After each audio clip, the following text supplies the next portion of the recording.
Healthcare. Look at this. Back in 1960, it consumed 88% of all our expenditures.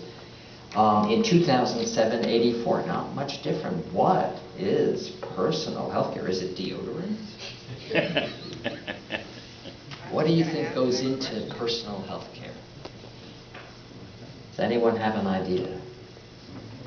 This is an economist thinking, okay? Diet. Food. Well, no, food doesn't in the healthcare territory. Interestingly, it's not regarded as an expense here. Less people. Pardon? Less people? Less people, not quite. Well, frankly, what goes in here are the things that money is spent on in healthcare, like doctors, okay? Like hospitals. Like prescription drugs, absolutely correct. Like nursing homes. Those four things actually consume most of our healthcare dollars. Which do you think we spend the most on? Anyone have a guess? Pills, says somebody in the back. Pharmaceuticals, that's what I would have guessed. But the interesting answer on the next slide is that actually it's hospital care. And the difference from 1960, when we spent 39% and presently 37%, is not much of a difference. We still spend an enormous amount of money on hospital care. Physicians, 23% in 1960, up to 26% in 2007. The docs have done all right, okay. What about the dentist? Oh my God, the dentist went from 9% to 5%. What explains that? Bad coverage. Absolutely correct. In addition, I would say fluoride as a preventive. Okay, no, it's made a difference, big difference. But the real problem is that most dental care is in fact not covered by any insurance, right? And I think that accounts for it. Dentists, by the way, aren't doing badly, because if you go, essentially from 5% to 16% of the economy, they're doing very well still. But the cost of dentistry is that it's not insured.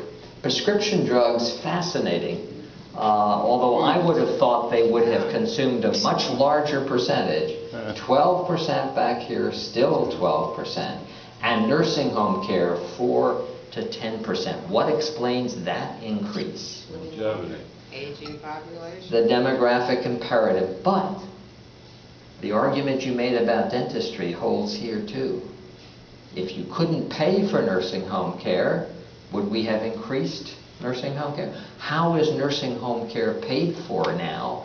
In Medicaid. Absolutely correct. In my state, I don't know about New Jersey, probably Loretta does, but in my state, 45% of all Medicaid dollars are spent on nursing home care.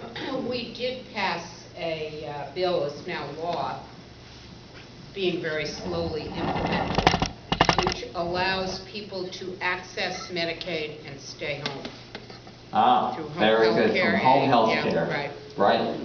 And that can also be, to some degree, expensive. But the next slide is, how do we raise the money to pay for all of this health care? There are two major buckets. One is a private bucket, private health insurance and out-of-pocket payments.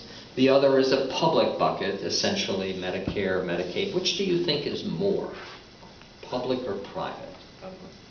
Private.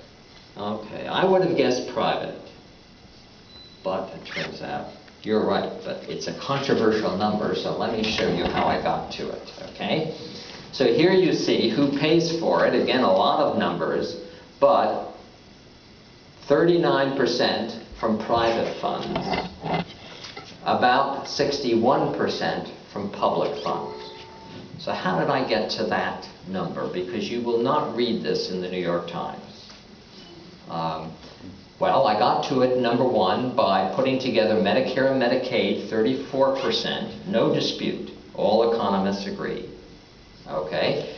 Other federal programs, and that's the VA, the Department of Defense, the CDC, things like that, 6%. Other state and local expenditures, that's things like state mental health hospitals, state public health, municipal things, so on and so forth, 6%. It's the last two categories that most health economists don't view as public expenditures.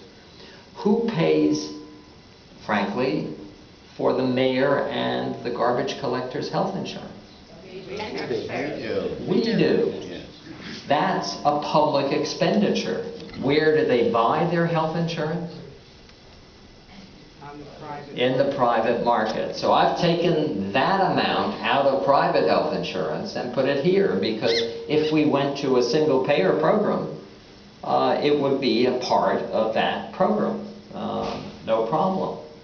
And then the last category, the tax subsidies, this is the amount of money that employers deduct from their taxes in order to help purchase private health insurance. And that's over $200 billion every year, or 9%. And I think that's, again, if we went to single payer, frankly, the employer would probably be paying this money in taxes. It's fair to put it here. And that's how I get to my second conclusion this morning, and that is that we are actually more than halfway to a government-funded healthcare system in the United States, right? We should realize that. It should not be so difficult, frankly, to go to single payer, to a system that is almost entirely publicly funded. Now, any questions about this territory, the issue of economics in healthcare? Okay, let's move on then to the third section of the talk. Before I do that, I just wanted to show you this remarkable comparison. Here you can see the per capita expenditures, and we're back actually to, I think this is 2006 data, that's what it is. And you'll see that $6,700 per person is spent in the United States. And $4,000 of that is the public funding. And our public funding on a per capita basis is more than what they spend in Canada as a single payer country, France, Germany, Sweden, the UK, Japan. We are paying for national health insurance in the United States, but we're not delivering it. That's the major message here. All right, let's go to the third section here and talk about this period that we're presently in. Is the period that is dominated by for-profit, private health insurance really addressing the fundamental problems facing our system? And that's costs, access, choice, quality, and the lack of primary care. Let's start very quickly with costs. And what you can see here from the year 2000, health insurance premiums have gone up about 87% since 2000. Whereas overall inflation has been 18%. And when you look at it, workers' earnings have gone up 20%. The consequence is, frankly, that more and more healthcare expenditures are coming out of workers' salaries. The most common cause in this period of a union strike was healthcare, because in fact the employer is trying to shift that onto the employee. When you look at it on average, and probably here in New Jersey it's higher, but on average, for employer-provided health insurance, single coverage is costing $4,700, and family coverage is up to $12,680. Just astounding amount, right? And probably 1/4 of that to 1/3 is paid for now out of people's paychecks. I mean, they have to pay it, not the employer.